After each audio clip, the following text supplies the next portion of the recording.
Welcome back to another episode of Rock Boys Football. Some big time recruiting news for the Ohio State Buckeyes as James Peoples, a top 100 player in the 2024 class, a top 5 running back in the 2024 class, has committed to the Ohio State Buckeyes. And I think the narrative was weird because the narrative was like, oh, Ohio State losing a couple recruiting battles to Michigan. That was what us Michigan fans wanted to talk about.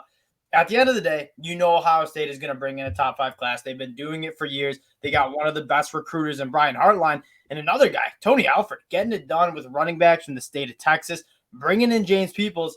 No, he's very similar to J.K. Dobbins from a couple years ago, also from the state of Texas, also recruited by Tony Alford, continues to go down into the state of Texas and get some of the best talent. Now, before we get into it, I just want to say thank you to you guys. Covering high school recruiting and college recruiting has been an absolute blast. A ton of engagement from you guys. So if you do enjoy the content, consider subscribing to the channel. It means a lot to the fellas, all the support you guys have shown. Dill, I'm going to kick it off to you. James Peoples, a Buckeye. What are you thinking? I mean, at the end of the day, this news it's not surprising to see Ohio State win big national recruiting battles. Like that's they do really well in the state. And again, you kind of hit it. I feel like the fact that Michigan's kind of ascending and it's doing something out of the norm for Michigan in recruiting what looks like it might be a really good class. Like that's just what Ohio State's been doing every year for the past decade, really since Urban Meyer took over. Yeah. So this is just kind of par for the course. They're going to go get their guys. That you're right. They're going to be a top 5 class pretty much every year, and that's obviously not changing. NIL, all this other talk about Ohio State, they're still going to recruit at an ultra high level. Yeah, and one of the things that I'm really intrigued, one thing that I think is worth noting is one of the things I think Ohio State's really excelled at, and we started to talk about this a lot more, is having those assistants who are really good recruiters. I mean, Brian Hartline, probably the best in the business right now. Tony Alford, Larry Johnson, like outside of Ryan Day, who, I mean, if you're an offensive skilled player or a quarterback, and we'll talk about Air Noland in a moment, like Ohio State, it's not that hard to sell. Like you go to Ohio State, you're going to put up numbers. But Ryan Day, Urban Meyer, both those guys have done a really good job building out a staff that goes on the road and wins a lot of recruiting battles. And you're seeing that pay dividends on the recruiting trail. Now, James Peoples is a very exciting cat to watch because he's a developed running back, like a thick lower half. He has phenomenal contact balance. And I feel like when you watch a lot of these high school running backs, it's just, I'm going to run around you. I don't really know how to play the running back position. I'm just faster, stronger than everyone else. James Peoples looks like a developed running back who sees the field well. He's patient, but he also has that track speed. I mean, like he runs the 100-meter. I don't say he's a flyer because he's a bigger guy, but he also has that track speed to break away. I really like this guy in terms of the personnel. Similar to Travion Henderson, similar to J.K. Dobbins. I think he's going to fit right in and get to work for us. I mean, people kind of like, again, Ohio State is very much known for their passing attack, but they've had like their running backs been so good, like J.K. Dobbins, Henderson, Zion Williams is sick. They've just had a string of really incredible running backs, even though they are known for more of their air raid style, and that's obviously what Ryan Day wants to do. I think when you see Ohio State at their best and when they're a team that like looks like they just can't be stopped, it's when they can do both. And when they're clicking on both cylinders and can run it, throw it, and do what they want to do, that's when Ohio State's unstoppable. So this, again, just kind of carries into that tradition of recruiting excellent running backs who are going to be a bigger part of the team than I think on the surface people would think. Yeah, and it's so weird with a guy like Travion Henderson. I think people forgot about him as like how good he was as a true freshman, like next level good. And then he goes into a second year, obviously struggles with injuries. I think Travion Henderson is going to remind a lot of people of why he was so coveted out of high school and why he looked so good as a true freshman. Because outside of Bijan Robinson, he was my pick in the second back in the country. I would have been. I mean, he would have had a very good argument if he put more on from what he was doing the past couple of years. Like that, he would have been that right up there with him for me. I don't think like that would have been a really tight race of who was the best. Oh, he's phenomenal. Now, taking a look at this 2024 class in general, like again, the narrative is like Ohio State's off to a slow start, sitting at 7th overall. Again, this will be their 7th commit, so you expect that number to go up. Like they're still getting it done. Jeremiah Smith's been locked in now. I get he's taken some visits to other places, but again, those wide receivers, even you think of the 2023 class, like Colonel Tate, Brandon Innes, Noah Rogers, like it's it just makes too much sense. If you're an elite wide receiver, go get developed at Ohio State. You're almost a lock to be a first round pick with all the talent they've put out into the NFL.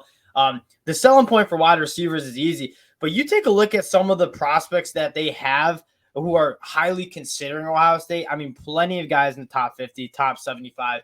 This Ohio State class still looks like it's going to finish top 5, maybe even top 3, and they continue to do a phenomenal job on their recruiting trail. In the one thing, like I get if you think Jeremiah Smith, like those type of wideouts just go to Ohio State pretty much every year.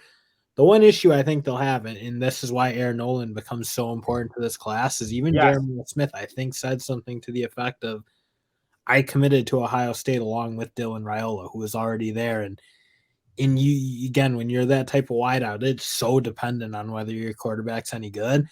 It's just they need to probably have that guy in this class for a Jeremiah Smith to probably mean, because again, you see everybody's going after him. Georgia, like God, if Georgia lands a Dylan Raiola type player, you know they're gonna have their shot at a Jeremiah Smith for sure. So that's probably why Nolan becomes so important to this class, because they just haven't recruited that position the past couple of years. Dylan Raiola put him in a really tough spot because he committed so early on in the process that it impacted their 2023 recruiting too at the quarterback position, right? Not a lot of elite 2023 guys are going to want to come in knowing they're being followed by a generational talent in Dylan Raiola. So you take a look at their quarterback from the 2023 class, Lincoln Kinos, coming from South Dakota. Like, I think he's a gamer. I think he's solid, but he's not the prototypical 5-star top 50 dude nationally that Ohio State's used to be bringing in.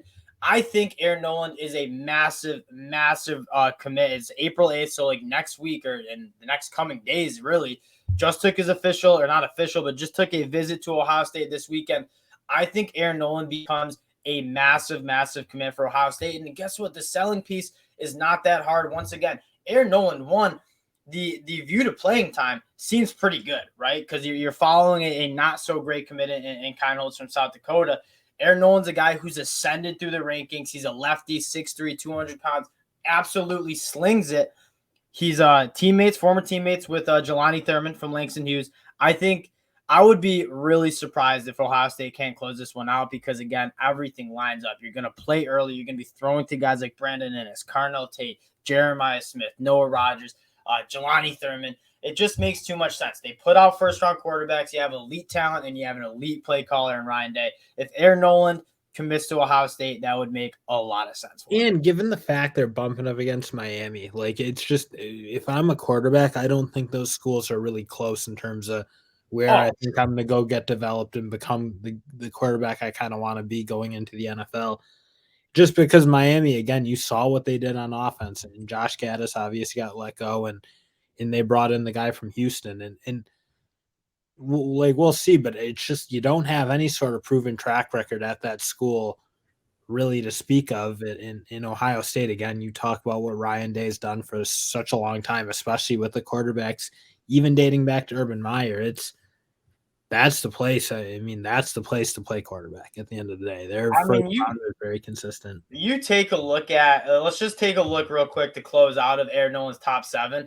Alabama already has their quarterback of 2024 and Julian Sayin locked up. Clemson could be a decently appealing spot, but they've recruited the quarterback position pretty well. Arkansas loses their OC.